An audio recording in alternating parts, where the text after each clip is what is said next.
Avec moi maintenant un autre grand poète des Antilles, mais cette fois-ci martiniquais, Aimé Césaire. Alors de vous, on a pu dire, c'était dans La Croix, c'est l'homme qui déchira le rire banania, justement, l'homme qui poussa le premier cri du nègre. Et on le disait tout à l'heure, vous avez rendu d'une certaine façon leur fierté aux Noirs qui pouvaient l'avoir perdu, ou en tout cas qui parfois pouvaient avoir honte de leurs conditions. On a dit de vous aussi, c'était Marion Thiébaut qui a dit que vous avez porté l'incendie au cœur même de la langue française. De quoi êtes-vous le plus fier? D'avoir façonné des mots ou d'avoir donné une fierté à un Eh bien, texte? je crois que cela va ensemble. Mais d'abord, je suis l'homme d'une terre, c'est vrai, je suis l'homme d'une communauté, je suis l'homme d'une île, et aussi l'homme d'une histoire. Et il ne faut jamais oublier la condition de l'homme noir, et singulièrement l'homme des Antilles. Nous avons été les déportés, nous avons été les transportés, nous avons subi toutes les violences de l'histoire, toutes les humiliations de l'histoire. Et je crois que cela pèse très fortement sur notre psychologie. Et notre désir a toujours été de repartir à la reconquête. D'abord à la reconquête de la liberté, à la reconquête de notre fierté, de notre dignité, à la reconquête de notre histoire et tout simplement à la reconquête de notre être. Et je crois que la réappropriation de l'être, je crois que c'est vraiment la chose fondamentale et qui anime toute ma démarche et également toute ma poésie. Et c'est ainsi qu'un jour vous avez créé et le terme et le concept de négritude. On a souvent attribué à Léopold Senghor, qui était votre camarade. Il n'y a aucune querelle de paternité. Oui. Mais, moi, je lui dis, mais c'est toi qui l'as inventé. Il me dit, non, c'est moi qui l'ai inventé. Là-dessus, il n'y a aucun problème. C'est qu'en réalité, nous avons pensé ensemble. À Normal Sup. Nous étions deux exilés à Paris, d'abord à Louis-le-Grand, à Cité universitaire. Et nous lisions ensemble, nous réfléchissions ensemble. Et de nos deux... de la conjugaison de nos deux expériences est sorti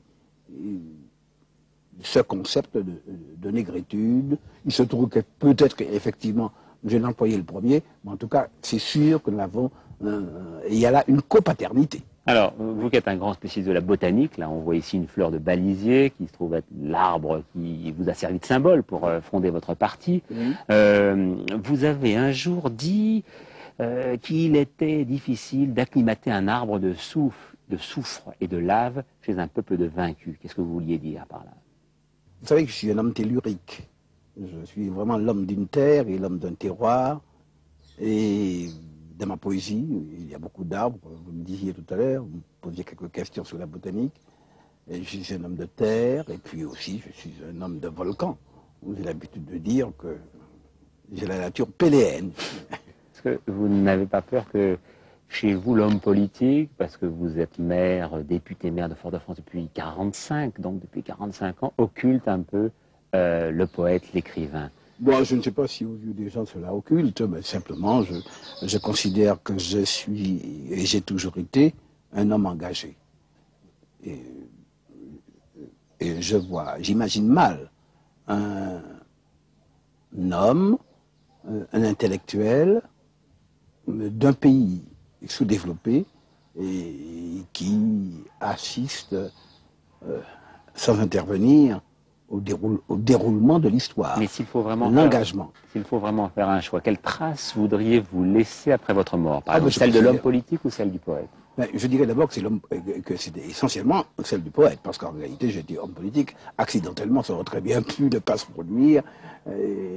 C'est vraiment les hasards de la vie, des circonstances qui ont fait qu'après la guerre, je suis devenu un homme politique. Lorsque le Parti communiste, en 1945, m'a demandé de figurer sur une liste et m'a mis tête de liste, je vous assure que je ne croyais pas du tout. Je n'ai jamais pensé une seconde que j'aurais été élu, que cette liste avait une chance quelconque d'être élu. Ni que 9 ans plus tard, vous alliez quitter avec fracas le Parti communiste également. Oui, j'avais pensé que nous allions être élus. Et j'ai été presque catastrophé, une cheminée qui me tombait sur la tête. lorsque j'ai appris que j'étais plébiscité, que j'étais élu.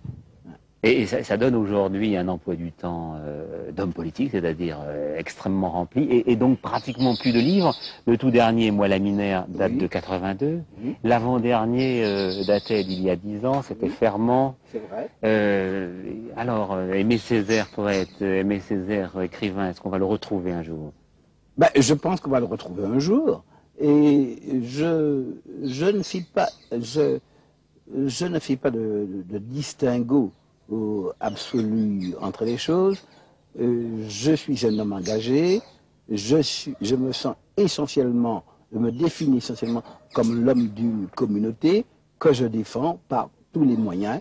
Et bon, la poésie est un moyen, l'action politique en est une, la réflexion politique en est une autre.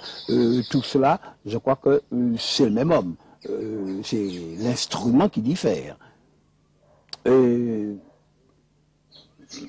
La vérité, c'est que je n'ai jamais séparé mon destin individuel de celui du peuple auquel j'appartiens. Je crois que c'est ça qui est la chose fondamentale.